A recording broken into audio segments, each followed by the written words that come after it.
In the 1800s, almost all the textbooks were thoroughly packed with information about creation, Christianity, godly teaching. Kids memorized Bible verses. I remember in public school in Illinois growing up, we memorized Bible verses and said prayer every morning. Didn't hurt the kids a bit. Helped them quite a bit. Back then, kids got in trouble for throwing spit wads. Today, it's for bringing guns and shooting people. It's a different world, and some of you older folks know what I'm talking about. It has changed radically. In 1925, Tennessee passed a law that said you cannot teach creation, you cannot teach evolution. It actually banned the teaching of evolution in the public schools. It's called the Butler Act. The ACLU, which is the American Communist Lawyers Union, decided they wanted to test this law. So they ran an ad in the paper, said, we're looking for a teacher willing to claim that he taught evolution so we can have a trial to try to get this law overthrown. A guy named John T. Scopes volunteered. He said, I don't know if I taught evolution or not, but I did sub for a biology class one day, and I think all we had was a study hall, but if you want me to go testify that I taught evolution, I'll do it. So John Scopes went on the trial, lasted 10 days in the hot July, Tennessee summer. After 10 days, John Scopes was found guilty of breaking the law. The law said, you can't teach evolution. He claimed he did, so he's found guilty. He admitted he did. He was fined $100. Case was over. Later, the fine was overturned on a technicality, but the judgment was not overturned. The evolutionists lost the Scopes monkey trial. If you want to read the entire story about what really happened, you can see it right here in this book, The Scopes Monkey Trial, the world's most famous court trial. And by the way, if there's a movie circulating around your school called Inherit the Wind, you better be real careful about that. That's a dangerous movie. That does everything they can. It twists everything about the trial to make the Christians look dumb.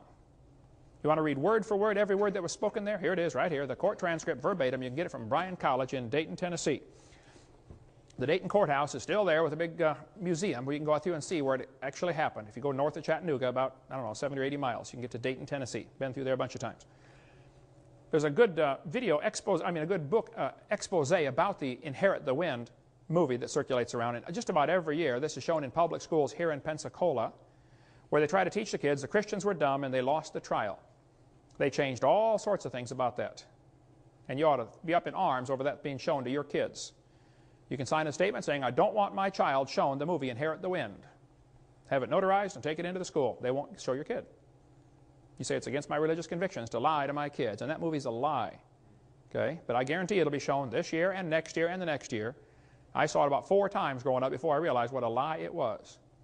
You want to get the material from Bryan College, there's their phone number, or from George Serrell, who has an excellent article about the Inherit the Wind, what really happened in the book, The Real Trial, compared to the Inherit the Wind movie, which is just baloney. Or you might want to get the book Ride to Glory. You can get it through our ministry. I don't read novels much, but this one is incredible. This guy said, what if the Scopes trial was redone now, in the 21st century, at a modern university? Whew. Brother, I couldn't put it down. I mean, I read a lot of books, but this one, I never should have started it, man. I couldn't. I didn't sleep for 4 days trying to finish that. It wasn't quite that bad, but in 1968, the last law banning evolution was overturned. Now keep in mind, there were many laws against teaching evolution until 1968. There's never been a law against teaching creation. The laws banned evolution. In 1980, the state of Arkansas passed a law and said, we want balanced treatment. If the teacher teaches evolution, they must also teach creation. Give it balanced treatment. The court in Arkansas, 8th Circuit Court, I believe, struck that down and said, nope, this law is unconstitutional. They didn't say you couldn't teach creation. They just said you can't demand equal time.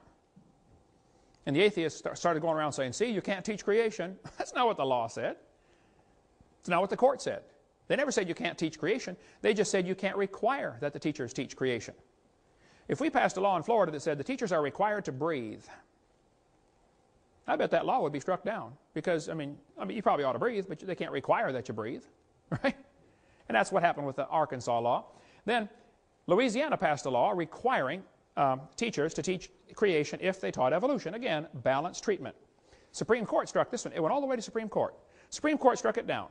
After the 1987 ruling by the Supreme Court, Stephen Jay Gould, who hated creationists and had a set of my tapes on his shelf. I went up and visited his office. His secretary was there. She said, yeah, he's got your tapes right here, Mr. Hovind.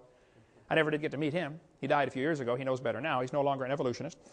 But Stephen Gould said after the verdict, he said, no statute exists in any state to bar instruction in creation science. It could be taught before and it can be taught now.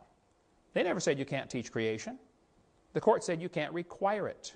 That's all. And don't let anybody tell you different. That's what the law, that's where it stands right now. Michael Zimmerman said, and he's an evolutionist, he said the Supreme Court ruling did not in any way outlaw the teaching of creation science in public schools. Quite simply, it ruled that in the form taken by the Louisiana law, it's unconstitutional to demand equal time for this subject.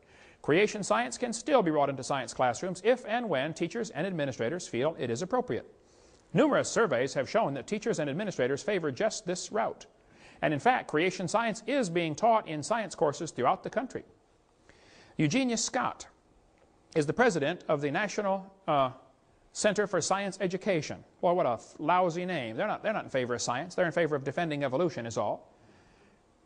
She said, the Supreme Court decision says only that the Louisiana law violates the constitutional separation of church and state. It does not say that no one can teach scientific creationism, and unfortunately, many individual teachers do. Some school districts even require equal time for creation and evolution. Here's the web page, the front home page on the National Center for Science Education.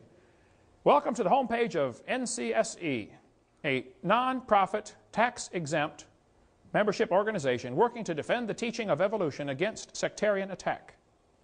We are a nationally recognized clearinghouse for information and advice to keep evolution in the science classroom and scientific creationism out. That's why they exist. I spoke in Berkeley last November, Berkeley, California. That's where these guys are located. I went and visited the National Center for Science Education.